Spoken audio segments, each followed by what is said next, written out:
Hello and welcome back. It's another fun-filled edition of the two-ship build. It's the 28th, a couple days after Christmas. Hope yours was a merry one. And right now you're going to see a messy table. But make a quick report tonight just to tell you what the latest progress was and to make a couple observations that if you're building these kits you may want to know about as well. So here we go. I've built on the Viper as much of it as I can without joining sections together.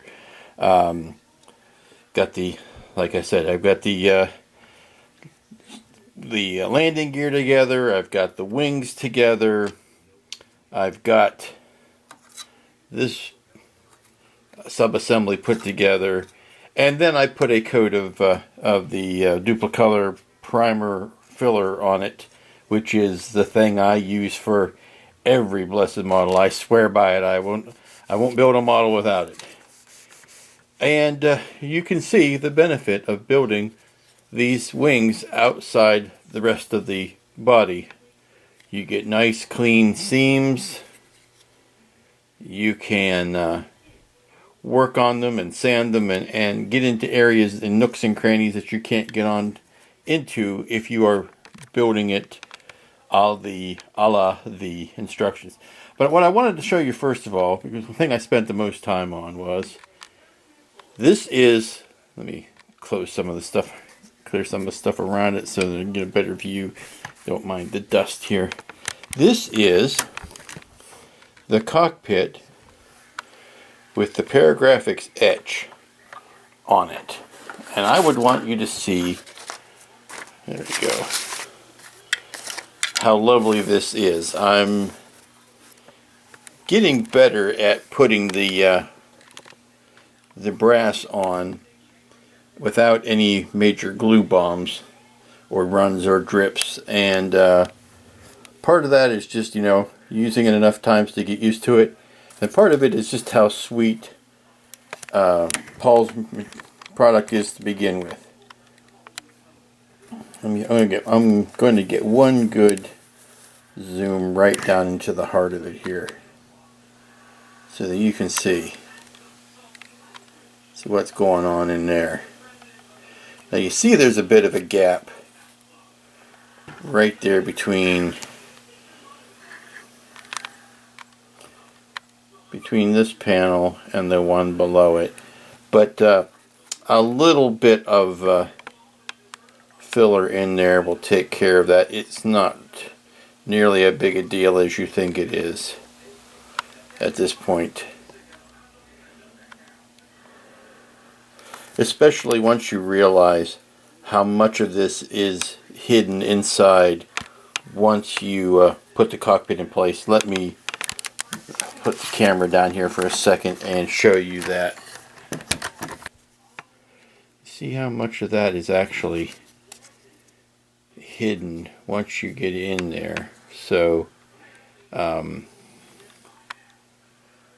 I'm going to put a light in behind that to light those panels up, and that'll help a lot. But once you get the primer coats and all that in there, it's going to blend those materials together and really is going to make that look sweet. But that's the Viper. That's where I am on that. And I've got that much built. I've got all of the sub-assemblies built to where I've got them built and primed. I need to start sticking some lights in here before I go any further. I can't really do anything else with the body parts until I get the lighting in. The last thing is I need to make up a new set of templates for the cockpit canopy, and that'll be the next report. Like I said, it's nice, just a short one. And got the pilot I'm working on. I had to use some red putty in on that shoulder joint to make those big shoulder pads on the original Colonial jacket work. That's the first ship. Let me clean this up and I'll be back with the Enterprise. Okay, and here's the Enterprise. Now, last time you'll recall, we left our hero drilling holes with the intention of lighting up this ship? Well, I'll tell you, I have drilled all of the holes in the top. You can see I've drilled all of the holes in the bottom. I've drilled some holes. Where is my shadow? Why am I not seeing it? Drilled some of the holes in the side, and I gotta tell you, I don't think I'm gonna like this. It was a decision long and hard come to, but I started putting the sidewalls on the side of the saucer, and I made the painful discovery that you are not going to see, you're not going to be able to get any light out of those rims. You have to chase light through. Oh, here, let me just pick up the camera. You have to chase light through a very flat surface, and you're never, I don't believe you're going to be able to light those rim lights up. There may be some people out there with higher skills than me that can do it, but it's a time versus results thing for me, and really it's excuse me, but I don't think it's for me. I'm going to be happy with the light, with the paint job. Make myself happy with the paint job, but I don't think I'm going to light it.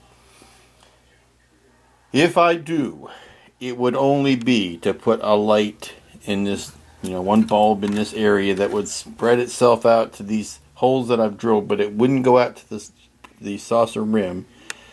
And I'll look around and see if I've got anything tiny enough to go into the nacelles, but I think I'm going to backtrack on my promise to try to light this and just go on with the next kit down the line. But here is the subject for tonight on Enterprise, and my rant of the week. My first genuine "what the hell were they thinking" moment on this kit. There is, in the new design, a piece that's designed to go into the outboard. The outboards of the nacelles, and I'll show you an example from their very own box. The outboards of the nacelles have a solid cover over them, which closes off the outside. Let's see a better example. It closes off the outside of the nacelle so that you get a nice registry marking there. There you go. Get a nice registry marking there, and it confines the blue glowing light to the inboard there, and it basically makes it look closer to classic Enterprise, which only had an inboard, and it doesn't. It also eliminates the ability of your enemy to shoot straight through your warp nacelle. I never thought that was a great design idea. And here's the part that accomplishes that piece. That very job. Now, you notice something here that may have your head scratching as to what it is. For some reason that I do not know, the powers that be have decided to add a raised. I can't see it against this. There you can see it. Okay, see that extra raised line? There's no reason for that. It doesn't exist. I applaud them for making this insert, and I'm coloring it with a pencil there so you can see it. It doesn't exist. I've looked even on their own box. See, smooth as an android's bottom. There is no secondary hump there. There's only one mention of it in the. It's mentioned in the drawings here. It's mentioned there in the drawing as a outboard hump, and it's mentioned, or at least indicated, on the instructions as a secondary raised surface there. But frankly, it doesn't exist. Now, when I have questions like this, I try to seek out some sort of expert opinion. Who would be the expert on the new Doug Drexler modifications to the Enterprise that he designed for Star Trek? Who do you think would be a suitable person to go to as to whether or not that detail should be there? Why don't we go to Doug Drexler? Why don't we see what he has to say about this? And you don't have to go any place further than the 2014 Star Trek Ships of the Line calendar. And what do you know?